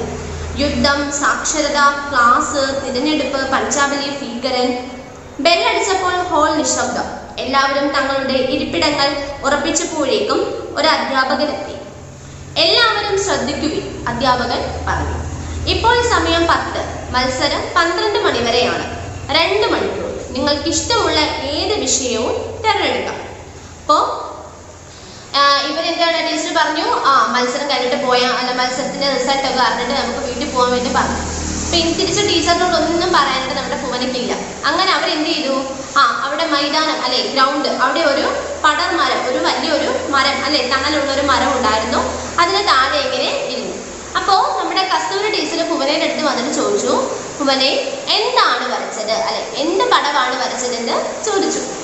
പെട്ടെന്ന് ഭുവനയ്ക്ക് നാണക്കേട് തോന്നി അല്ലേ. പെട്ടെന്ന് ഭുവനയ്ക്ക് വല്ലാതെ നാണക്കേട് തോന്നി. അയ്യോ, താൻ വരച്ചത് എന്തൊരു പടമാണെന്ന് ടീച്ചറിനോട് പറയണമല്ലോ. അപ്പൊ ടീച്ചർ എന്നെ ഇത്രയും കഷ്ടപ്പെട്ട് വീട്ടിൽ നിന്ന് ഇവിടെ വരെ കൊണ്ടുവന്ന് ഇങ്ങനെ എല്ലാ സഹായവും ചെയ്തിട്ട് ഇതാണോ വരച്ചതെന്ന് ടീച്ചറിനോട് പറയുമ്പോൾ നാണക്കേട് അല്ലെ, ഭുവനയ്ക്ക് ഭയങ്കര നാണക്കേട്. അപ്പോൾ ഭുവന മത്സര ഹാളിലേക്ക് താൻ കടന്നു ചെന്ന രംഗം വീണ്ടും കണ്ടു. അപ്പോൾ ഭുവന എന്ത് ചെയ്തു, മത്സര ഹാളിൽ രാവിലെ ചെന്ന് കയറിയ രംഗമൊക്കെ മനസ്സിലൊന്നുകൂടി ഇങ്ങനെ ഓർത്തു അല്ലേ. ചറപരയെ സംസാരിച്ചു കൊണ്ടെത്തിയ മറ്റനേകം കുട്ടികൾ ഓരോരുത്തരും ആഹ്ലാദത്തോടെ ഉറക്കെ താൻ എന്താണ് വരയ്ക്കാൻ പോകുന്നതെന്ന് പറയുന്നത് അല്ലേ. അപ്പൊ ആ ഹാളിൽ കുറെ കുട്ടികളുണ്ട്. അവരെല്ലാം അങ്ങോട്ടും ഇങ്ങോട്ടും ഭയങ്കര സംസാരം, ഭയങ്കര ബഹളം. എന്നിട്ട് എന്താണ് താൻ വരയ്ക്കാൻ പോകുന്നതെന്ന് അങ്ങോട്ടും ഇങ്ങോട്ടും എല്ലാവരും പറയുകയാണ്. എന്തൊക്കെയാണ്? യുദ്ധമുണ്ട്, സാക്ഷരത ക്ലാസ് ഉണ്ട്, തിരഞ്ഞെടുപ്പുണ്ട്, പഞ്ചാബിലെ ഭീകരം, അങ്ങനെ ഒരുപാട് വിഷയങ്ങൾ അങ്ങോട്ടും ഇങ്ങോട്ടും കൊച്ചുങ്ങൾ എന്ത് ചെയ്യുന്നു പറയുന്നുണ്ട്. പെട്ടെന്ന് ബെല്ലടിച്ചപ്പോഴത്തേക്കും ഹാളിൽ എല്ലാവരും മിണ്ടാതെ വളരെയധികം നിശബ്ദരായിട്ടിരിക്കാനായിട്ട് തുടങ്ങി. അപ്പോഴേക്കും ഒരു അധ്യാപകൻ അല്ലെ ഒരു സാറ് വന്നിട്ട് പറയുകയാണ്, ഇപ്പോൾ 10 മണി ആയിട്ടുണ്ട്, 10 മണിയാവും മത്സരം തുടങ്ങും, 12 മണി വരെയാണ് മത്സരം, 2 മണിക്കൂറാണ്. എന്ത് വിഷയം വേണമെങ്കിലും നിങ്ങൾക്ക് എന്ത് ചെയ്യാം, തിരഞ്ഞെടുത്ത് അതിന്റെ ചിത്രം വരയ്ക്കാമെന്ന് അധ്യാപകൻ പറയുന്നു.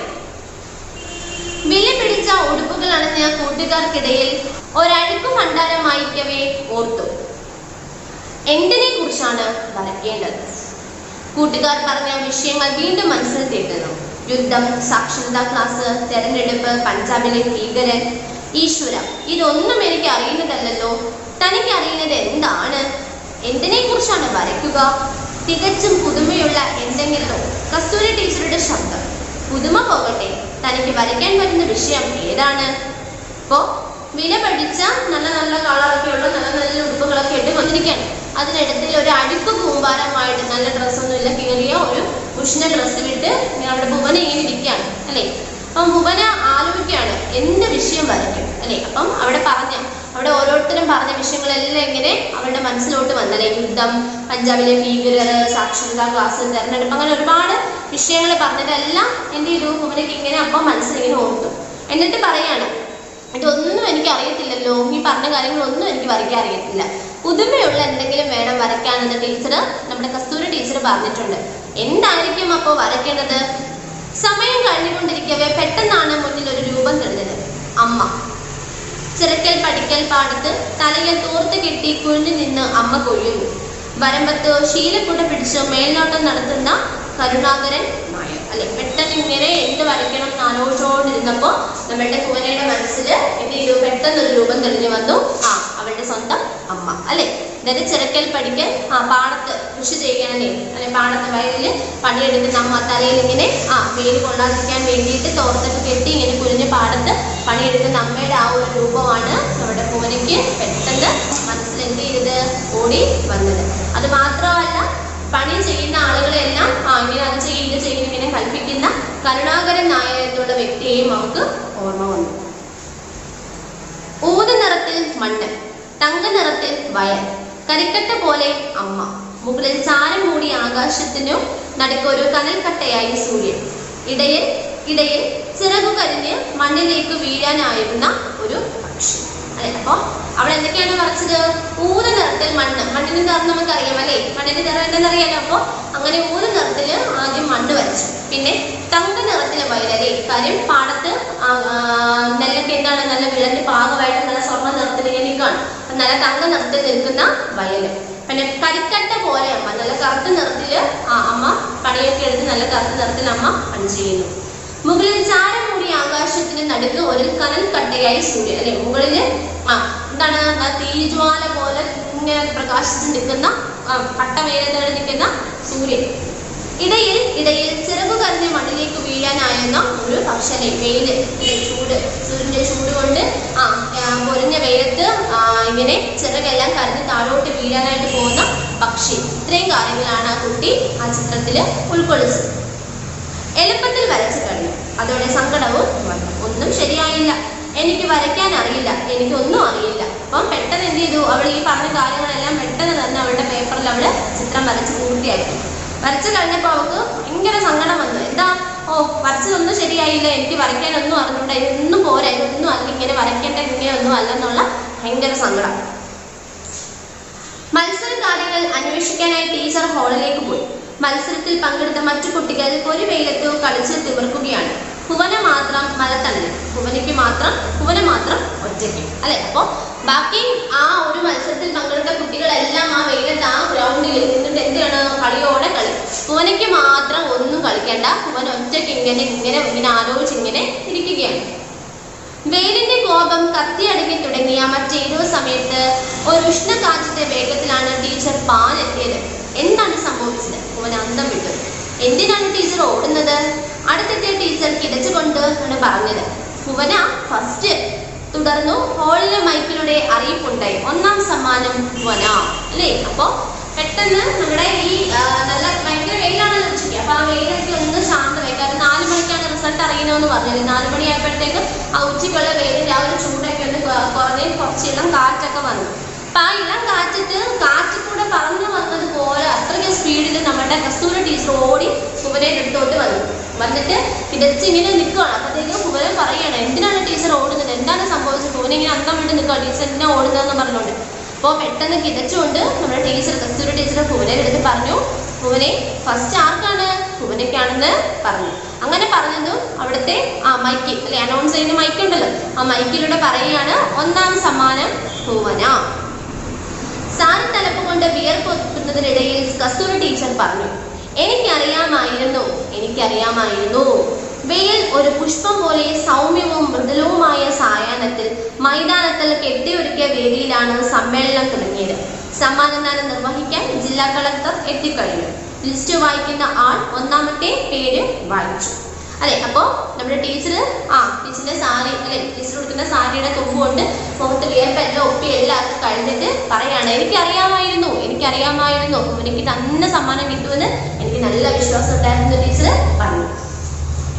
വെയിൽ ഒരു പുഷ്പം പോലെ സൗമ്യവും മൃദുലവുമായ സായനത്തിൽ വെയിലൊക്കെ കുറച്ച് മങ്ങി വൈകുന്നേരം ആവുന്നു. വെയിലിന്റെ ആ ചൂടൊക്കെ മാറി വെയിലൊക്കെ പതുക്കെ മാറിയ ആ ഒരു വൈകുന്നേരം സായാഹ്നത്തില് മൈതാനത്തിൽ കെട്ടിയൊരുക്കിയ വേദിയിലാണ് സമ്മേളനം. അപ്പൊ മൈതാനത്തിൽ എന്തൊരു സ്റ്റേജ് ഒക്കെ പോലെ കെട്ടിയൊക്കെ ഒരുക്കിയിട്ടുണ്ട്. അവിടെയാണ് ഈ ഫസ്റ്റ് ഒക്കെ കിട്ടുന്ന കുഞ്ഞുങ്ങൾക്ക് സമ്മാനം കൊടുക്കുന്നത്. അപ്പൊ സമ്മാനം കൊടുക്കുന്നത് ആരാണ്? നമ്മുടെ ജില്ലാ കളക്ടറാണ് എന്ത് ചെയ്യുന്നത്, ഈ ഫസ്റ്റ് കിട്ടിയ കുഞ്ഞുങ്ങൾക്ക് സമ്മാനം കൊടുക്കുന്നത്. അപ്പം ഫസ്റ്റ് കിട്ടുന്ന ഓരോരുത്തരുടെ പേരനുസരിച്ച് ഒരാൾ ഇങ്ങനെ പേര് വായിക്കണം. 1ാം സമ്മാനം ഭുവന, ചിത്രം അമ്മ കൊയ്യുന്നു. അപ്പൊ ആ കുട്ടി വരച്ചത് എന്തായിരുന്നു? തന്റെ അമ്മ ജോലി എടുക്കുന്ന പാടത്ത് ജോലി ചെയ്യുന്നതായിരുന്നു അല്ലെ. അപ്പൊ അതിന് അവള് ഒരു ഹെഡിങ് അല്ലെ, ഒരു തലക്കെട്ട് കൊടുത്തു. എന്താണ്? അമ്മ കൊയ്യുന്നു. അപ്പം അനൗൺസ് ചെയ്യുന്നത് എങ്ങനെയാണ്? ഫസ്റ്റ് അല്ലെ, ഒന്നാം സമ്മാനം ഭുവന. എന്താണ് വിഷയം? എന്താണ്? അമ്മ കൊയ്യുന്നു. തുടർന്നു വിധികർത്താക്കൾ ഈ ചിത്രത്തെ കുറിച്ച് രേഖപ്പെടുത്തിയ പ്രത്യേക അഭിപ്രായവും അയാൾ വായിച്ചു. ഭുവനയുടെ ചിത്രം മറ്റുള്ളവയിൽ നിന്നും ഏറെ വ്യത്യസ്തവും തനിമയേറിയതുമാണ്. അറിയാത്ത ആകാശങ്ങളെക്കാൾ കലാകാരന് പ്രിയപ്പെട്ടത് അറിയുന്ന ഇത്തിരി വട്ടമാണെന്ന് അമ്മ കൊയ്യുന്നു എന്ന ഈ ചിത്രം വിളിച്ചോടുന്നു. അപ്പോൾ ഈ ഫസ്റ്റ് കൊടുത്ത ഈ ഒരു ചിത്രം അത് എന്തുകൊണ്ടാണ് അതിന് ഫസ്റ്റ് പ്രൈസ് കൊടുക്കാൻ സെലക്ട് ചെയ്തത് എന്ന് മറ്റുള്ളവരെ ചോദിക്കും അല്ലെ. അപ്പൊ അതിനുള്ള ഉത്തരമായിട്ട് വിധികർത്താക്കൾ പറയാണ്, ഭുവനയുടെ ചിത്രം മറ്റുള്ള ചിത്രങ്ങളിൽ നിന്നുമെല്ലാം ഒരുപാട് വ്യത്യസ്തതയുള്ള ഒരു ചിത്രമാണ്. അത് മാത്രമല്ല വളരെ തനിമയേറിയതാണ്. അതായത് യാഥാർത്ഥ്യം അല്ലെ, യഥാർത്ഥത്തിലുള്ള ഒരു ചിത്രമായിട്ട് തന്നെ തോന്നി. അറിയാത്ത ആകാശങ്ങളെക്കാൾ കലാകാരന് പ്രിയപ്പെട്ടത് അറിയുന്ന ഇത്തിരി വട്ടമാണ് നമ്മ കൊയ്യുന്നു എന്ന ഈ ചിത്രം വിളിച്ചോടുന്നത് അല്ലെ. കാരണം ബാക്കി കുഞ്ഞുങ്ങള് വരച്ചിട്ട് ഇപ്പൊ എന്താണ്, പഞ്ചാബിലെ ഭീകരൻ അല്ലെ, അതുപോലെ സാക്ഷരത, അതുപോലെ യുദ്ധം, ഇങ്ങനെയുള്ള കാര്യങ്ങളാണ് അല്ലെ. അപ്പൊ ഈ കൊച്ചുങ്ങളെ സംബന്ധിച്ചിടത്തോളം ഇവർക്ക് ഈ പറയുന്ന ഭീകരനെ കണ്ടോ അല്ലെങ്കിൽ യുദ്ധം കണ്ടോ ഒന്നും നേരിട്ട് ഒരിക്കലും അറിയത്തില്ല അല്ലെ. പഠിച്ച കാര്യങ്ങൾ വെച്ചിട്ട് അവര് വേറെ കണ്ട പടങ്ങൾ അല്ലെ, വേറെ കണ്ട ചിത്രങ്ങളിലൂടെ ആയിരിക്കും അവരത് വരച്ചത്. പക്ഷെ ഈ ഒരു ചിത്രം എന്ന് പറഞ്ഞാൽ തന്റെ അമ്മ എങ്ങനെയാണോ യഥാർത്ഥത്തില് പണിയെടുക്കുന്നത് എന്നുള്ളത് യാഥാർത്ഥ്യം കൃത്യമായി കണ്ട് മനസ്സിലാക്കിയിട്ടാണ് ആ ചിത്രം ആ ഭുവന വരച്ചത്. അതുകൊണ്ടാണ് അത് മറ്റു ചിത്രങ്ങളിൽ നിന്നും ഒരുപാട് വ്യത്യസ്തമായിട്ടുള്ളതാണെന്ന് വിധികർത്താക്കള് പറയാനുള്ള കാര്യം. വിറയുന്ന കാലുകളും വിസ്മയം വിട്ടുമാറാത്ത മനസ്സുമായി ഭുവന വേദിയിലെത്തി. കളക്ടർ അവരുടെ പുറത്തു തട്ടി അനുമോദിച്ച ശേഷമാണ് സമ്മാനം നൽകിയത്. തുടർന്നു ക്യാമറകൾ മിന്നി. പെട്ടെന്നു ഭുവനയുടെ ഇടനെഞ്ച് പൊട്ടി. മുന്നിൽ ഒരു രൂപം, അമ്മ. ചെറുക്കൽ പഠിക്കൽ പാണത്തിൽ തലകൾ തോർത്ത് കെട്ടി അമ്മ കൊയ്യുന്നു അല്ലെ. അപ്പൊ പെട്ടെന്ന് ഭുവനയുടെ പേര് വിളിച്ചപ്പോ ഭുവന എന്ത് ചെയ്തു? വേദിയിലോട്ട് നടന്നു ചെല്ലും. വിറയ്ക്കുന്ന കാലുകളല്ലേ, നമുക്കറിയാം, നമുക്കൊരു സദസ്സിൽ നിന്ന് കുറെ ആളുകളുടെ മുന്നിൽ നിന്ന് പ്രസംഗിക്കാനൊക്കെ പറയുമ്പോൾ നമുക്ക് ആദ്യം ഒരു ചെറിയ നെഞ്ചെടുപ്പൊക്കെ വരും അല്ലേ. അതുപോലെ ഈ കുട്ടി അങ്ങനെ ഒന്നും ഇതുവരെ പോയിട്ടുണ്ടായിരിക്കില്ല. അപ്പൊ ഈ കുട്ടിയെ സംബന്ധിച്ച് ഒരു ആദ്യത്തെ അനുഭവമാണ്. കുട്ടി അങ്ങനെ വിറയ്ക്കുന്ന കാലുകളുമായിട്ട് സ്റ്റേജിലോട്ട് ചെല്ലും. ഭുവന എന്ത് ചെയ്തു? കളക്ടർ അപ്പൊ പെട്ടെന്ന് ഭുവനയുടെ ഇങ്ങനെ തോളിൽ ഇങ്ങനെ തട്ടി കോൺഫിഡൻസ് ഒക്കെ പറഞ്ഞാണ് അല്ലെ. എന്നിട്ട് എന്ത് ചെയ്തു? സമ്മാനം ഭുവനയുടെ കയ്യിലോട്ട് കൊടുത്തപ്പോ ക്യാമറ കണ്ണുകൾ അല്ലെ, എല്ലാ ക്യാമറകളും മിന്നി ഫോട്ടോ എടുക്കുന്നത്. പെട്ടെന്ന് നമുക്ക് എന്ത് ചെയ്തു? നെഞ്ചിൽ ഇങ്ങനെ ഒരു ഇടനെഞ്ച് പൊട്ടി. ഒരുപാട് സങ്കടം. എന്താണ്? മുന്നിൽ ഒരൊറ്റ രൂപം മാത്രം, തന്റെ അമ്മയെ പറ്റിയിട്ടുള്ള ഒരു രൂപം അല്ലെ. ചെറുക്കൽ പടിയിട്ട് പാടത്ത് പതിയായിട്ടും പണിയെടുക്കുന്ന അമ്മയുടെ ഒരു രൂപം മാത്രമേ അവൾക്ക് അന്നേരം ഉണ്ടായിരുന്നുള്ളൂ. വേദിയിൽ നിന്നിറങ്ങിയ ഭുവന ധൃതിയിൽ നടന്ന കസ്തൂരി ടീച്ചർക്ക് അടുത്ത് ടീച്ചർ അവളെ അടുപ്പിച്ചു പിടിച്ചു. അവൾ ടീച്ചറുടെ മുഖത്തേക്ക് നോക്കി. അവൾക്ക് അത്ഭുതമായി. ടീച്ചർ എന്തിനാണ് കരയുന്നത് അല്ലെ. അപ്പൊ പെട്ടെന്ന് ഇവിടെ എന്ത് ചെയ്തു? ഈ സ്റ്റേജിൽ നിന്ന് ഇറങ്ങി തന്റെ ടീച്ചറിന്റെ അടുത്തോട്ട് ചെന്നിട്ട് എന്ത് ചെയ്തു? ചേർന്ന് നിന്നു. അപ്പോൾ ടീച്ചർ അവൾ എന്ത് ചെയ്തു? ഇങ്ങനെ അടുത്തോട്ട് ഇങ്ങനെ പിടിച്ച് ചാരി നിർത്തി. പെട്ടെന്ന് ടീച്ചറിന്റെ മുഖത്തോട്ട് ഭുവന നോക്കിയപ്പോൾ നമ്മുടെ ടീച്ചർ സന്തോഷം കൊണ്ട് എന്ത് ചെയ്യാണ്? കണ്ണൊക്കെ നിറഞ്ഞ് കരയാനായിട്ട് തുടങ്ങുകയാണ്. അപ്പൊ പെട്ടെന്ന് നമ്മുടെ ഭുവന എന്ത് ചെയ്യാണ്? ടീച്ചർ എന്തിനാണ് കരയുന്നതെന്ന് ചോദിച്ചു. ഈ ഒരു സന്ദർഭം ആദ്യം ആ ഒരു ഹോളിൽ നിന്നും, മത്സരം കഴിഞ്ഞ ഹോളിൽ നിന്നും പുറത്തിറങ്ങിയപ്പോൾ നമ്മളുടെ ഭുവന കരഞ്ഞുകൊണ്ടാണ് ഇറങ്ങുന്നത് അല്ലേ. ഞാൻ വിചാരിച്ചത് നന്നായിട്ട് വരയ്ക്കാൻ പറ്റിയില്ല എന്നുള്ള വിഷമത്തിൽ കരഞ്ഞുകൊണ്ടാണ് ഇറങ്ങുന്നത്. അപ്പൊ നമ്മുടെ കസ്തൂരി ടീച്ചർ ഓടി ഭുവനയുടെ അടുത്ത് ചെന്നിട്ട് ഭുവനയോട് ചോദിക്കുന്നുണ്ട്, എന്തിനാണ് ഭുവന കരയുന്നതെന്ന് ചോദിക്കുന്നു അല്ലേ. അപ്പൊ അതുപോലെ തന്റെ ടീച്ചർക്ക് സന്തോഷം, തന്റെ പ്രിയപ്പെട്ട കുട്ടിക്ക് ഫസ്റ്റ് കിട്ടിയതിന്റെ സന്തോഷം ടീച്ചർ എന്താണ്? കരയാണ്. അപ്പോ നമ്മുടെ ഭുവന എന്ത് ചെയ്യാണ്? ടീച്ചറിനോടൊപ്പം ചോദിക്കാണ്, എന്തിനാണ് ടീച്ചർ കരയുന്നത്. ഓക്കെ. അപ്പം ഈ ഒരു പാഠം എഴുതിയത് മുണ്ടൂർ സേതുമാധവൻ കേട്ടോ. പോക്കണം കെട്ട കാലം എന്നുള്ളതിൽ നിന്നും എടുത്തിട്ടുള്ള കുറച്ച് ഭാഗം മാത്രമാണ്. ഇത് തീരുന്നില്ല, ബാക്കി ഇനി ഉണ്ട്, കണ്ടിന്യൂഷൻ ഉണ്ട്. ഇത് എഴുതിയത് മുണ്ടൂർ സേതുമാധവൻ. ഓക്കെ, വളരെ നല്ലൊരു പാഠമായിരുന്നു അല്ലേ. പിന്നെ ടീച്ചർ പഠിപ്പിച്ചത് ഒന്നുകൂടെ വായിക്കാം, ശ്രദ്ധിച്ചു നോക്കി. മറ്റൊന്നും പറയാനില്ലാത്തതിനാൽ ഭുവന മൈതാനത്തിലെ പടർ മരത്തിനു താഴെ വെറുതെ നിന്നു. അപ്പോൾ കസ്തൂരി ടീച്ചർ വീണ്ടും പതുക്കെ ചോദിച്ചു, ഭുവന എന്താണ് വരച്ചത്? പെട്ടെന്ന് ഭുവനയ്ക്ക് നാണക്കേട് തോന്നി. താൻ വരച്ചത് എങ്ങനെ ടീച്ചറോട് പറയും? ഇത്ര കഷ്ടപ്പെട്ട് കൊണ്ടുവന്നിട്ട് ഇതാണോ വരയ്ക്കുക എന്ന് ചോദിച്ചാൽ? അപ്പോൾ ഭുവന മത്സര ഹാളിലേക്ക് താൻ കടന്നു ചെന്ന രംഗം വീണ്ടും കണ്ടു. ചെറുപേരെ സംസാരിച്ചു കൊണ്ടെത്തിയ മറ്റനേകം കുട്ടികൾ ഓരോരുത്തരും ആഹ്ലാദത്തോടെ ഉറക്കെ താൻ എന്താണ് വരയ്ക്കാൻ പോകുന്നതെന്ന് പറയുന്നുണ്ട്. യുദ്ധം, സാക്ഷരതാ ക്ലാസ്, തിരഞ്ഞെടുപ്പ്, പഞ്ചാബിലെ ഭീകരൻ. ബെല്ലടിച്ചപ്പോൾ ഹാൾ നിശബ്ദം. എല്ലാവരും തങ്ങളുടെ ഇരിപ്പിടങ്ങൾ ഉറപ്പിച്ചപ്പോഴേക്കും ഒരു അധ്യാപകൻ എത്തി. എല്ലാവരും ശ്രദ്ധിക്കുവിൻ, അധ്യാപകൻ പറഞ്ഞു. ഇപ്പോൾ സമയം 10. മത്സരം 12 മണിവരെയാണ്. 2 മണിക്കൂർ. നിങ്ങൾക്ക് ഇഷ്ടമുള്ള ഏത് വിഷയവും തിരഞ്ഞെടുക്കുക. വിലപിടിച്ച ഉടുപ്പുകൾ അണിഞ്ഞ കൂട്ടുകാർക്കിടയിൽ ഒരഴുക്കു ഭണ്ഡാരമായി ലഭിക്കവേ ഓർത്തു. എന്തിനെ കുറിച്ചാണ് വരയ്ക്കേണ്ടത്? കൂട്ടുകാർ പറഞ്ഞ വിഷയങ്ങൾ വീണ്ടും മനസ്സിൽ കേൾക്കുന്നു. യുദ്ധം, സാക്ഷരതാ ക്ലാസ്, തിരഞ്ഞെടുപ്പ്, പഞ്ചാബിലെ ഭീകരൻ. ഈശ്വര, ഇതൊന്നും എനിക്ക് അറിയുന്നതല്ലോ. തനിക്ക് അറിയുന്നത് എന്താണ്? എന്തിനെ കുറിച്ചാണ് വരയ്ക്കുക? തികച്ചും പുതുമയുള്ള എന്തെങ്കിലും വരയ്ക്കണമെന്നോ? കസ്തൂരി ടീച്ചറുടെ ശബ്ദം പോകട്ടെ. തനിക്ക് വരയ്ക്കാൻ പറ്റുന്ന വിഷയം ഏതാണ്? സമയം കഴിഞ്ഞുകൊണ്ടിരിക്കവേ പെട്ടെന്നാണ് മുന്നിൽ ഒരു രൂപം തെളിഞ്ഞത്. അമ്മ. ചിറക്കൽ പടിക്കൽ പാടത്ത് തലയിൽ തോർത്ത് കെട്ടി കുനിഞ്ഞു നിന്ന് അമ്മ കൊയ്യുന്നു. വരമ്പത്ത് ശീലക്കുട പിടിച്ച് മേൽനോട്ടം നടത്തുന്ന കരുണാകരൻ നായർ. ഊത നിറത്തിൽ മണ്ണ്, തങ്ക നിറത്തിൽ വയൽ, കരിക്കട്ട പോലെ അമ്മ. മുകളിൽ ചാരം മൂടി ആകാശത്തിന് നടുക്കൊരു കനൽ കട്ടയായ സൂര്യൻ. ഇടയിൽ ചിറകു കരിഞ്ഞ് മണ്ണിലേക്ക് വീഴാനായിരുന്ന ഒരു പക്ഷി. എളുപ്പത്തിൽ വരച്ചു കഴിഞ്ഞു. അതോടെ സങ്കടവും വന്നു. ഒന്നും ശരിയായില്ല. എനിക്ക് വരയ്ക്കാൻ അറിയില്ല. എനിക്കൊന്നും അറിയില്ല. മത്സരകാര്യങ്ങൾ അന്വേഷിക്കാനായി ടീച്ചർ ഹാളിലേക്ക് പോയി. മത്സരത്തിൽ പങ്കെടുത്ത മറ്റു കുട്ടികൾ ഒരു വെയിലത്ത് കളിച്ച് തിമിർക്കുകയാണ്. ഭുവന മാത്രം മരത്തണലിൽ. ഭുവന മാത്രം ഒറ്റയ്ക്ക്. വെയിലിന്റെ കോപം കത്തിയണങ്ങി തുടങ്ങിയ മറ്റേതോ സമയത്ത് ഒരു ഉഷ്ണക്കാറ്റിന്റെ വേഗത്തിലാണ് ടീച്ചർ പാഞ്ഞെത്തിയത്. എന്താണ് സംഭവിച്ചത്? ഭുവന അന്തം വിട്ടു. എന്തിനാണ് ടീച്ചർ ഓടുന്നത്? അടുത്തെത്തിയ ടീച്ചർ കിടച്ചുകൊണ്ടാണ് പറഞ്ഞത്, ഭുവന ഫസ്റ്റ്. തുടർന്ന് ഹാളിലെ മൈക്കിലൂടെ അറിയിപ്പുണ്ടായി, 1ാം സമ്മാനം ഭുവന. സാരി തലപ്പ് കൊണ്ട് വിയർപ്പൊപ്പുന്നതിനിടയിൽ കസ്തൂരി ടീച്ചർ പറഞ്ഞു, എനിക്കറിയാമായിരുന്നു. മേയിൽ ഒരു പുഷ്പം പോലെ സൗമ്യവും മൃദുലവുമായ സായനത്തിൽ മൈതാനത്തിൽ കെട്ടിയൊരുക്കിയ വേദിയിലാണ് സമ്മേളനം തുടങ്ങിയത്. സമ്മാനദാനം നിർവഹിക്കാൻ ജില്ലാ കളക്ടർ എത്തിക്കഴിഞ്ഞു. ലിസ്റ്റ് വായിക്കുന്ന ആൾ 1ാമത്തെ പേര് വായിച്ചു. 1ാം സമ്മാനം ഭുവന. ചിത്രം അമ്മ കൊയ്യുന്നു. തുടർന്നു വിധികർത്താക്കൾ ഈ ചിത്രത്തെക്കുറിച്ച് രേഖപ്പെടുത്തിയ പ്രത്യേക അഭിപ്രായം അയാൾ വായിച്ചു. ഭുവനയുടെ ചിത്രം മറ്റുള്ളവയിൽ നിന്നും ഏറെ വ്യത്യസ്തവും തനിമയേറിയതുമാണ്. അറിയാത്ത ആകാശങ്ങളെക്കാൾ കലാകാരന് പ്രിയപ്പെട്ടത് അറിയുന്ന ഇത്തിരി വട്ടമാണെന്ന് അമ്മ കൊയ്യുന്നു എന്ന ഈ ചിത്രം വിളിച്ചോതുന്നു. വിറയുന്ന കാലുകളും വിസ്മയം വിട്ടുമാറാത്ത മനസ്സുമായി ഭുവന വേദിയിലെത്തി. കളക്ടർ അവരുടെ പുറത്ത് തട്ടി അനുമോദിച്ച ശേഷമാണ് സമ്മാനം നൽകിയത്. തുടർന്നു ക്യാമറകൾ മിന്നി. പെട്ടെന്ന് ഭുവനയുടെ ഇടനെഞ്ചു പൊട്ടി. മുന്നിൽ ഒരു രൂപം അമ്മ. ചിറക്കൽ പടിക്കൽ പാടത്ത് തലയിൽ തോർത്തു കെട്ടി നിന്ന് അമ്മ കൊയ്യുന്നു. വേദിയിൽ നിന്ന് ഇറങ്ങിയ ഭുവന ധൃതിയിൽ നിന്ന് കസ്തൂരി ടീച്ചർക്ക് അടുത്തെത്തി. ടീച്ചർ അവളെ അടുത്തു പിടിപ്പിച്ചു. അവൾ ടീച്ചറുടെ മുഖത്തേക്ക് നോക്കി. അവൾക്ക് അത്ഭുതമായി. ടീച്ചർ എന്തിനാണ് കരയുന്നത്? ഓക്കെ, അപ്പം നന്നായിട്ട് വായിക്കുക. വായിച്ചിട്ട് എന്തെങ്കിലും ഡൗട്ട് ഉണ്ടെങ്കിൽ ടീച്ചറിനോട് ചോദിക്കാം. Okay, then thank you.